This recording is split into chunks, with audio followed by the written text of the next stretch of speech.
Confident people are not afraid to laugh at themselves, and they can take criticism because they know that by laughing at themselves and by taking criticism, it's actually not taking away from their self-worth or who they are.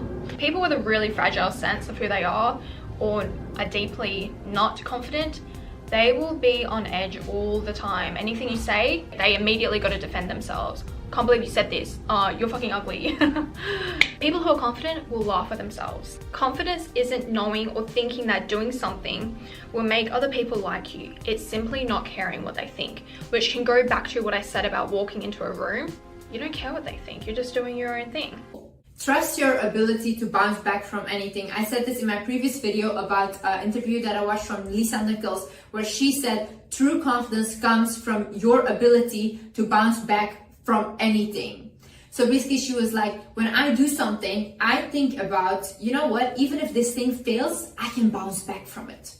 I can do it again. I know I can do it again. And that is actually true confidence. Because see, when you do something, it doesn't have to be perfect. If you're waiting for it to be perfect, you will never even start, because perfect does not exist and you will not be happy. But if you think to yourself, you know what, I'm going to try this thing and maybe this thing will not work out, but at least I tried it, and when it fails, I will try something else. That is when you have to reach true confidence in yourself and in your ability. Another way to become confident is showing up for yourself. If you constantly are lying to yourself, no wonder you're not confident. Hey, I'm gonna wake up and tomorrow I'm gonna do this. And then you say that for the next 365 days, for an example. Of course you're not going to have confidence in yourself, because every day you lie to yourself that you're going to do that thing and you don't. Another thing is stop trying to be someone else. The issue is when you try to be someone else, you will always be the lesser version of them. They are already someone and you're trying to be them. But why are you not unique? Why do you think that you're not special? Why do you think that you have to be like them? I mean, you can get inspiration from people, but to blatantly copy them and like want to completely look like them, try to behave like them, talk like them, walk like them. This goes back to the first thing where I said you have to know who you are, because otherwise you will behave like this. You will try to be someone else. When you try to be someone else, maybe you will succeed at really trying your best to look like them, but at the end of the day, it will make you more insecure. I won't lie, I think it just develops when you get older as well, like naturally, if you become more comfortable with yourself. Because even me, I see every year as I get older, how much I change, how much more comfortable I get with myself. Because, you know, I talk about this all the time. You can't expect an 18-year-old or a high schooler to be comfortable with themselves because they haven't even been an adult for that long. They don't even know who they are. They're developing and changing so fast. Another thing is speak up for yourself. This is something that I have learned to do more and more, and I think I'm quite good at it. When I don't like something, or I didn't like the food, or I just didn't like something, and people ask me, did you like it? I will say no, I did not like it. I'm not rude about it, I'm just being honest. I did not like it. And then they say, oh, okay, is there something else we can do next time? I have a bad service for my nails or hair or whatever, and they ask, did you like it? I said, no, I didn't like it.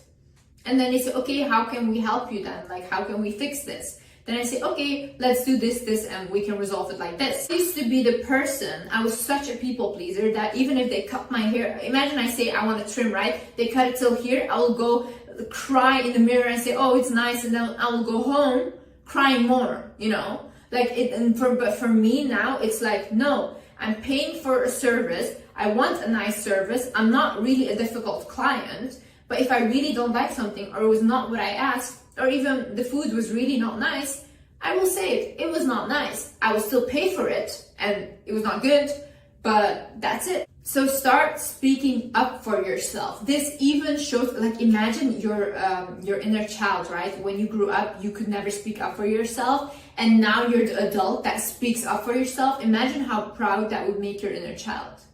Imagine. What do I think of fake it till you make it?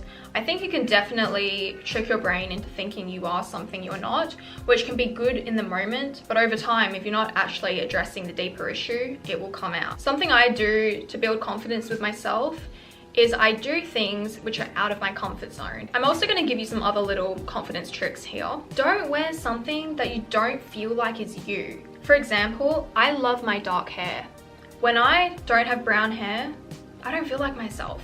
All last year, and I think the year before, I had different hair color and I just didn't feel as confident as I usually did because I didn't feel like myself. Another thing is exercise. Join a sport. Do whatever.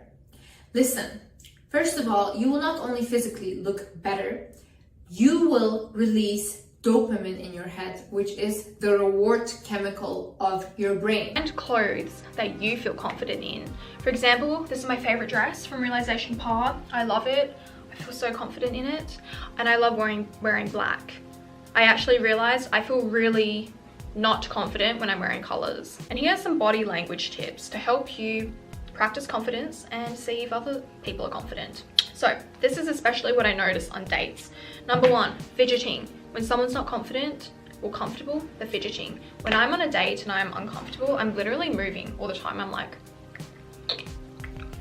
and I notice this in other people. Someone that's comfortable and confident, they will sit back on the chair, very relaxed. When I'm uncomfortable, babes, I'm forward at the table. I'm forward. So if you're on a date and you're really nervous, but you want to pretend like you're confident, be mindful of your body language. Lean back. Stuttering. I'm not sure what you can do about that, but if someone stutters around you and they don't have a stutter, nervous. Having good eye contact. This is like the main thing. I have good eye contact with everyone. Last but not least, I need you to understand that God, the universe, life, whatever you believe in, wants you to win. God wants you to win. Why would God put us on earth, give us this life to just make us suffer? That is not love, okay? And I believe God is love. So I believe whatever I do, God has my back and He wants me to win. He's like, come on, Liz, come on. He wants me to do good. And He wants you to do good as well. It makes you feel more confident. The fact that you're protected, the fact that life, God wants you to win. They want to see you do good. They're rooting for you. If you feel like you have no support, God is rooting for you. He's rooting for you.